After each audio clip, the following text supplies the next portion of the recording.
ilaa baa mahad iskale oo noo suurtageliyay inaan dhameyno course-ka computer-ka qaybtii koowaad ee barashada Windows 11 qaybtan koowaad waxaan ku soo qaadanay 8 cutub ayaa ku soo qaadanay ama 8 muuqaal 8dan muuqaal waxay soconayaan 3 saac iyo 18 daqiiqo ay soconayaan waxa qaatay course-ka arday fara badan oo wadamo kala duwan jooga sida Soomaaliya, Somaliland, Ethiopia, Djibouti, Netherlands, Kenya, DRC, Congo, Uganda, Australia, UK iyo USA.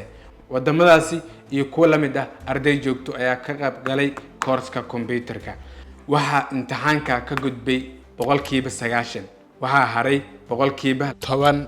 inta gudubtay waxay u gudubtay course-ka computer-ka qaybtii labaad ee barashada Microsoft Word document. inta hartay waxay ku laabanayaan course-ka qaybtii koowaad ee Windows 11.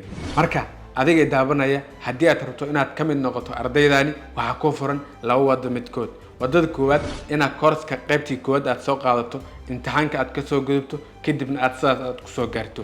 wadada labaad aad ugu soo beeri karto waxa waay qaybtii koowaad si toos ah in imtixaankeed aad u fadhiisato imtixaan gaarayo 35 su'aalood kadibna aad la qabsato qaybtii labaad. marka haddii ka go'an tahay waxbarasho daacad ah ku soo dhawow.